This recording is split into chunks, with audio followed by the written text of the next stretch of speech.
preparing for Colby Covington can be a mind-bending exercise because in terms of the output, the pace, he's one of the more offensive fighters in UFC history. And for Leon Edwards, he acknowledged that, right? He acknowledged coming into the best shape of his life and didn't even necessarily have to lean on the conditioning to get the job done tonight. I don't know. That was not the fight at all that I expected down there. I agree. And what do we do now, right? I mean, we always spin things forward. I think that Blahal is a very obvious answer. But before we answer that for Leon, what do we do with Colby? Look, I'm not confident, John. You talking about how well I know him.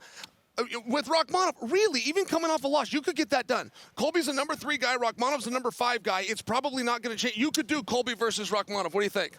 Yeah, why not? It's not a bad suggestion. I'm just suggesting it because if you are trying to see acutely what Shavkat Rakhmonov is made of, you put him in a main event against Colby Covington, who will be, in theory, at the height of motivation. You've set up a title eliminator. Maybe you do Leon and Belal at UFC 300. Leon Edwards has offered up some enthusiasm for UFC 300. He hasn't been a quick turner historically, but maybe we get him April 13th at UFC 300 against Belal Muhammad. I think he could. I don't see why not. He didn't take a beating. He didn't get dominated in any way. He got out-wrestled in the 5th round. That was it. I think that 300 is hard to turn down. That's a historic event. It still lacks a main event that we've been told. Who knows what their plans are, but I'll tell you what, I like that idea. If I could just go back to Colby to finish my thought. I love your suggestion of Rakhmonov. I'm not sure that Dana won't even make that suggestion to Colby. What I worry about is, will he take it? I don't know where his heart is at. To go up that mountain as many times as he did. Look, Colby's career is a riddle. He's had 3 world title fights. He was an interim champion. He never lost. He woke up one day, he wasn't the interim champion. He fought the reigning BMF champion, dominated him, and never became the BMF champion. I think that there's some real frustrations, and I just don't know. I don't know if he wants to start over, John. That's the hard truth. I don't know that we see Colby Covington again. Yeah, it's really hard. I said it. That's what I was dancing around. I've said it. Yeah. Why does he get the choice? When did we start getting these choices? Well, Chael's suggesting that he may never fight again. About being done. Done. Not accepting the because it's not worth the risk. Yeah, it's not a title fight. It's just not what he wants to do. Well, right. And, you know, I found myself wondering this week, had Colby Covington won the belt, what would his emotions be like? Would we see another side of Colby Covington finally just spilling over with joyful emotion having won the world title? But that is not our reality. And I want to center on Leon Edwards, if I could, for a second here. You know, Joe Rogan was fairly critical on pay-per-view after the fact about Leon Edwards, the visual at the end of the fight underneath Colby Covington. Wanted style points, wanted a finish.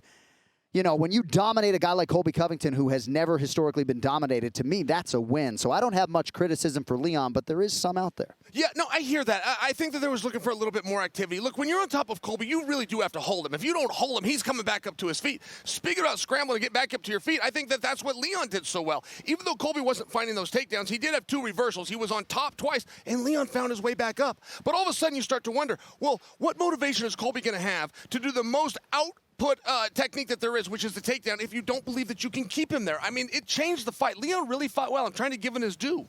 Well, I mean, if you look at what Usman was able to do to Edwards, he kept him on the fence almost the entire fight every time they fought, and it shows because Usman dominated Colby. So it really showed in that fight that Colby wasn't as competitive against Edwards as Usman was, and realistically, Edwards was able to just keep the range so perfect that there was no real threat from Colby other than the wrestling. Sure. So there are a lot of these guys in this welterweight division that aren't necessarily submission threats on the ground. That is one thing Shavkat Rakhmonov is. So, Chael, if it is Leon Edwards and Belal Muhammad, how exactly do you handicap that championship matchup? Well, I like what you're saying.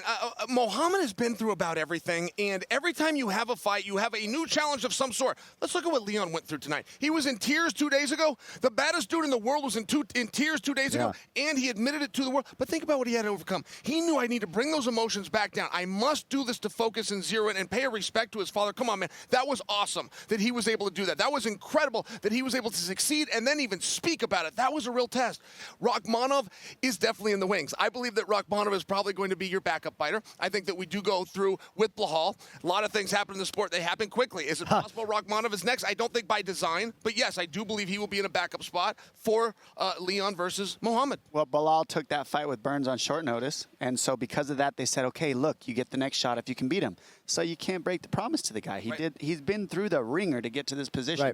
Give him the shot, see how he does. Should do fine. I mean, he's right there. It's not like it's going to be a bad fight. All right, congratulations to the still UFC undisputed welterweight champion, Leon Rocky Edwards.